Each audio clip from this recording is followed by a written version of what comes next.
Alright you guys, so in this video I'm going to be sharing and breaking down for you how I was personally able to develop some visible abs and see some ab definition in 4 to 5 months. I almost feel obligated to share with you guys all the things that I've learned throughout my fitness journey to get to the point where I'm at to see some visible abs, because for me growing up for the majority of my life I was always fat and overweight. I never ever played any sports growing up, let alone seeing ab definition on my body. I was always the bigger, chunkier kid growing up, and luckily for me, since I was taller, I was able to carry that weight and distribute that weight pretty evenly, but I was still overall very big and fat growing up. I was never really good in any sports growing up, but for me, at least personally, if I had to summarize my whole high school, middle school, and even earlier parts of my college life, it would have simply been going to school, going home, watching anime, sleeping, and eating a whole bunch of junk food. That was pretty much the story of my life for the majority of my life so far up until this point. And for me at least, it wasn't until recently, I would say at least mid to late 2023, when I realized my confidence was at absolute rock bottom. I personally never had the confidence to go up to any females or any women, just because like I said, I was super unconfident with myself, how I looked.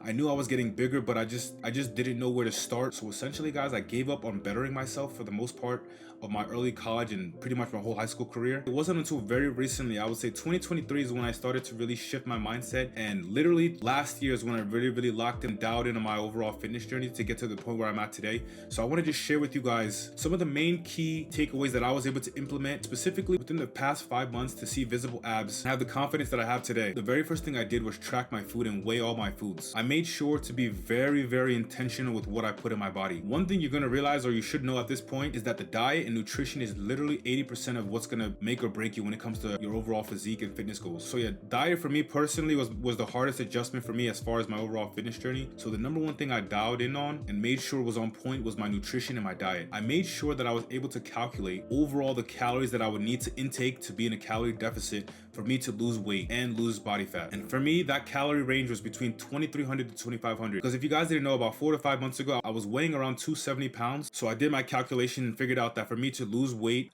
consistently at a good gradual rate, I wouldn't need to eat around 2,400, but I wanted to be on the safer side. So for me, the majority of my nutrition and my diet was eating around 2,300 calories. So it's really important to track your food and make sure you're in a deficit. And the only way you can 100% assure that you're in a deficit is literally by tracking your food and weighing it and eating those same foods every day, Monday through Sunday. I will also mention, it's also important to make sure you're in a deficit for a long period of time.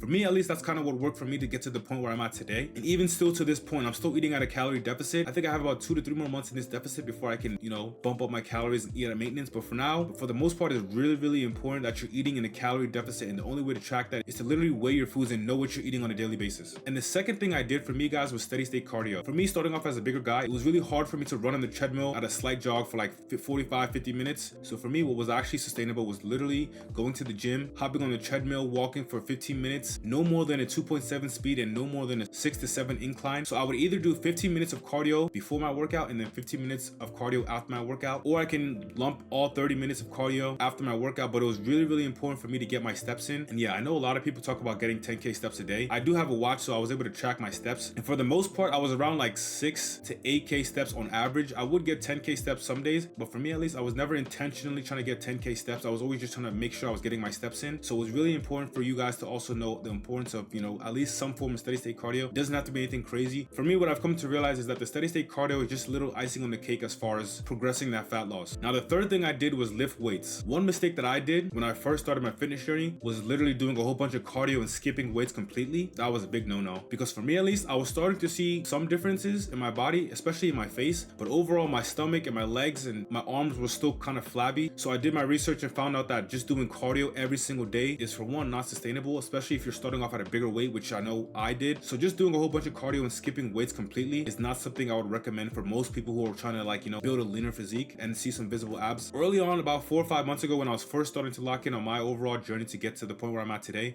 I was training 5 days a week. But now I'm not gonna lie to you guys, I'm kind of like a crackhead at this point, so I do train 6 days a week, but it's nothing crazy. I do 3 days on, 1 day off, 3 days on, 1 day off. That's kind of how it is for me, and it works for me. And what's really important about the gym session, guys, is to not over exceed 1 hour and 30 minutes at the gym. So yeah, that would mean if you were to take out the 30 minutes from the cardio session, you should only be working out in the gym for literally an hour. That's the only way it can be sustainable, because if you're in the gym for 2-3 hours, it becomes becomes dreadful, and every day going to the gym will feel like a war zone. Ultimately, you want to make this consistent and sustainable, and so I'd only recommend going to the gym for an hour, and the only way to get that hour done is to literally have a nice structured workout routine, so you know what exact machines and muscle groups you're going to be hitting every day, and then you can go from there. Now, the next thing I did was not let my foot off the gas pedal on weekends. So for me, at least, very early on in my fitness journey, I would fall victim of doing really well Monday through Friday, but on the weekends, I don't know what it was, I would just slack off. I would go to the gym, overeat, and eat some crazy breakfast. Like IHOP for me was IHOP and Denny's were my kryptonite, especially early on. So for me, at least, making sure I was locking in on my nutrition every single day, 7 days a week, that was the only way I was able to see some real progress and see my abs and like see my stomach and lower fat trim up a little bit. So it's really important for you guys to really lock in on the weekends and not let the foot off the gas. And the next thing I want to mention is kind of piggybacking off my last point. We're all human, so inevitably, especially for newer beginners trying to lose weight, you will have a hunger pang or you will have a craving one day, and you will just want to burst. So you may end up having a planned or unplanned cheat meal, but the key for me at least was not over exceeding a cheat meal.